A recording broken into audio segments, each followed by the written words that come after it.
Good morning. We are just going to be doing a short exhortation today because we have spent almost all of our time praying for one another. And what a great ministry. And next week, I am going to share a powerful word on opportunity. Okay? But because the opportunity is before you. Okay? But there was a powerful, we'll just start with, I think it's Mark chapter 11.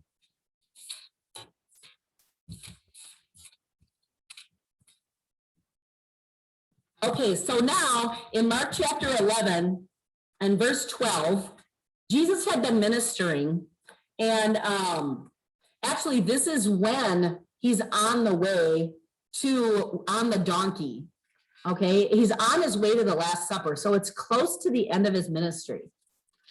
And it says in verse 12, on the day following, when they had come away from Bethany, it says, he was hungry. Are you in a situation where you're experiencing hunger or lack? Trauma? A problem that seems insurmountable? Jesus was hungry. Are you experiencing hunger? And not in a good way. Like, there's sometimes human limitations that we feel. But then he says, and seeing in the distance a fig tree covered with leaves. Now, here's something about fig trees. When fig trees have leaves, they should have gotten the figs before the leaves.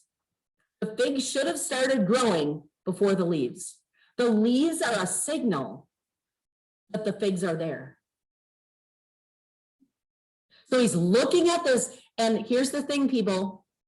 He thinks the answer to his problem is going to be in what he sees ahead. Are you seeing something, or have you seen something in the future that maybe you're having to wait? And maybe what you put your faith in isn't, the answer isn't there, because look what happens. He went to it to see if he could find any fruit, but when he came up to it, he found nothing but leaves. For the fig season had not yet come. All the figs were gone off of this tree. It had not produced any figs. And that thing that you're looking at to solve your problem or your hunger, maybe it hasn't panned out. But then he said to it, no one ever again shall eat fruit from you. And what I don't want is, I don't want to look fruitful, but not have any real fruit. I don't want to be the fig tree with leaves and no fruit. And I do not want Jesus to stop using me because I didn't produce any fruit. And so he says, and his disciples were listening to what he said. So now when Jesus goes on into Jerusalem, guess what? He's still hungry.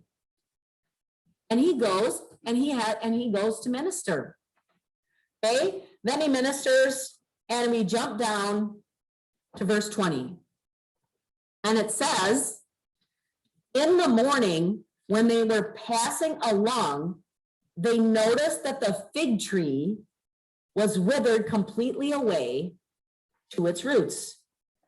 And Peter remembered and said, Master, look, the fig tree which you doomed has withered away. And Jesus replying, said to them, have faith in God. And in the Amplified Bible, it says constantly.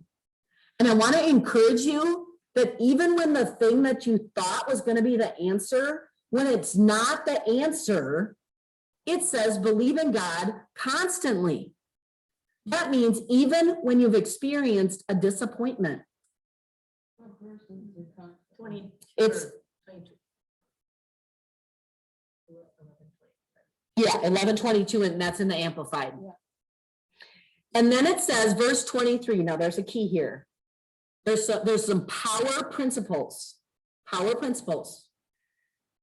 Jesus says in verse 23, it says, truly I say to you. Now, when Jesus says verily or truly, that means that he is giving a power principle, a maturing principle. And you should pay extra close attention because he's saying this could change your life.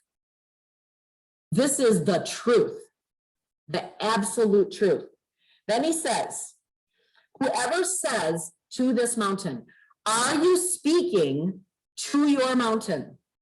If you are speaking the problem, if you are continuing to focus on how you feel, if you are trying to focus on your limiting beliefs or mindsets, and you're speaking that, then we're going to get the fruit of that, because life and death are in the power of the tongue. So he says, whoever says to this mountain, so you have the key to spiritual warfare is for you to say it. It's good to hear it from other people, but we have to say it. You have to say it through gritted teeth. You have to say it through tears. You have to say it through frustration. You have to control what comes out of that mouth, and you have to say, I'm going to speak to that thing, and I'm going to speak life to that thing. Then he says, to this mountain, be lifted up. Now that's your problem.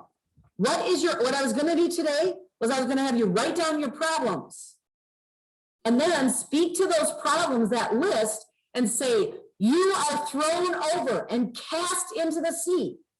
Problem that I have, earache that I have, you are conquered and cast off of my body and thrown into the sea. Whatever COVID has stolen from you, you're going to throw those off and put them into the sea. You're going to speak that into that thing.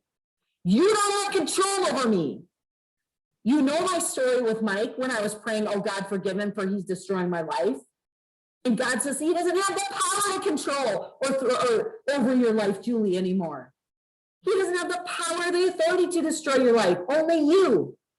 By your words, your authority. I got rebuked by the Lord. I had my entire life blown up. And he still says, you have the authority, Julie. He doesn't have it. You have it. I'm in you. You either decide that you're going to live in that defeat that he tried to hand you, or you're going to say what's going to get you to where you're supposed to go. So anyway, it says, who says to this mountain, I want you this week, list your problems, list your losses, stare at those things, and then put your hand over them and say, you have no authority. You have no authority over me. You have no authority problems. You are not bigger than my God. Which, how many times have we prayed today as we prayed for each other? That God can do exceedingly abundantly. You look at that list, you put your hand on it, and you say exceedingly abundantly, my God is able. My God is able. You are not going to define my life. You are not.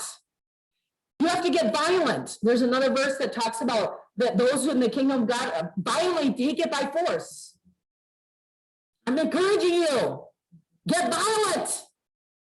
Help other people to cast off that mountain. So it says, I love this. Now, this is the hard part. Okay, I've been telling you that I was praying over my own body to get where God told me to go in Colorado. And these problems were not, although the problems kept mounting and mounting and mounting, my car blew up right before I left. I could have said, I can't take this. Instead, I kept declaring, I am going no matter what, no matter if I have to rent a car to get to that airport. Didn't have to, but the thing is okay, because both of our cars blew up. Two of us were going, both of us had head gaskets blow out. Rebecca too. Yeah, Rebecca too. She got her car rebuilt on Monday or Tuesday before we left. Okay. So the thing is I'm telling you, I'm not saying this because it's easy. I'm saying it because this is the life of the fight and the faith of the kingdom. It is a fight. It says, resist the devil and he will flee. And that fight word, resist the devil, actually means actively fight against, intensely, zealously, it says in the Amplified Bible. Okay, I said this was just going to be exhortation, so I'm going to go back to the verse, okay? Here we go. So it says, we're going to keep up. Who says to the mountain, we covered this first phrase, be lifted up and thrown into the sea. That means your problem, you are casting it out from in front of you and you are moving it to the side. It is not going to defeat you. It is not going to what you are going to magnify. Because then the next phrase, listen to this next phrase, and does not doubt in his heart, but believes that what he says shall take place. It is what you say. And are you believing what you're saying? Not believing in what God will do for someone else. Not believing for, like I told you, testimony about Randy Clark and ALS. Not believing that God can do it for Randy Clark. But looking at yourself and saying what I say to the mountain, and I believe that it is going to come to pass. So this is a personal belief. And in the Incredible Life Makeover, we talk about making decision muscles. This is where we get the strength to stand under adversity. So, say to your mountain and believe it will be done for him. Now, Jesus goes on and he looks at his disciples, and I want you to pretend that Jesus is looking at you right now. He's looking at you. And he's saying this next verse to you personally. For this reason, I am telling you, whatever you ask for in prayer and believe, trust and be confident that it is granted to you and you will get it. And so my encouragement to you is that the verbs, there is God's part of what is supposed to happen in our life. And that's what he tells us. Then there's our part of the personal responsibility of praying, speaking to the mountain, and pushing that to the side and redeclaring what God has said to you, that you will believe that it will come to pass. And we all have the human journey of combating our mind, our will, our emotions, and our imagination. And we talk about that in the Incredible Life Makeover. And we have to control our mind, what we are going to think about. And you can actively resist. And in the book, it says, I don't know if it's page 89 or whatever, it says, rage, I see you, and I refuse to cooperate with you. And that is speaking to the mountain of rage. If a person has a problem with rage, they acknowledge that, and then they make the decision. You have no power over me, no authority over me, and here's the trick. I am not going to partner with you. I reject you and I command you to go. So that's the mind, the emotions, and the Lord has been speaking to me about not being controlled by a negative imagination. Negative thoughts were coming into my head about this Mary person, and I was like, I'm not thinking about Mary right now. I'm worshiping God. Yes. So it was like I had to. And the enemy wants us, and the enemy uses the imagination, and it's called evil forebodings. And if you look up on the internet, find the evil forebodings, look up those verses, you will see that the enemy is trying to use your imagination to imagine negative outcomes. And if you try to speak to the mountain and you have negative, evil forebodings that you are that you are allowing and you start partnering with, this verse said that you have to believe what you said is going to come to pass. So you have to do the work of casting off the evil foreboding, and you have to confess what the word said. That I confess exceeding abundance over that area that God said. Now, this weekend, while I was in Colorado, the Lord was peeling all sorts of things off of me. And so I know that because he's speaking to me about the greater things, the greater provision, but they only happen if your imagination is lined up with those things. If your confession is lined up with those things. If your decisions begin to line up with those things, and that you give God something to bless, something to bring prosperity. And so this is the small, it's short, not small. This is the part of the revelation that I wanted to bring in today's teaching. So this is the perfect introduction to next week's teaching.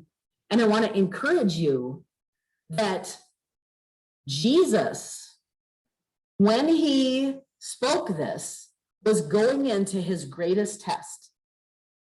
And he says, truly, I say to you, that means this is one of the greatest power principles that we need to enact in our own life. But I think sometimes we can quote this verse, speak to the mountain and say, be it cast into the sea. And we think a physical mountain and that it's going to move into the physical sea. When in reality, it is the mountain in your own life. Speaking to that thing that you lost in COVID. And so speaking to that thing that you lost by someone else dying, by someone else getting out of relationship with you. Speaking to that thing that it was a mistake or just something that happened in the world.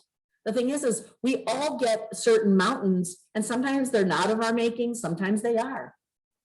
But speak to that mountain, and I'm making a list of them right now. I'm making a list of my mountains that I have been saying COVID destroyed my speaking schedule. Now, the Lord said, COVID may have canceled, and I kept on saying canceled 5 years worth of work. The thing is that too hard for God? The exceeding abundance that he could do, that's not permanently gone. It's not permanently gone, but it is. If I stare at that mountain and keep saying COVID destroyed 5 years of work and that I'm starting from the bottom, I'm not starting from the bottom. And I carry the exceeding abundance from the Lord. So I want you to know, I am for you, I am with you, and I pray that you will make the declaration over your mountain that be gone, and I cast you into the sea, because the Lord's abundance is going to reign. All right, thank you so much, guys. I love you, and have a great, great day. All right, now.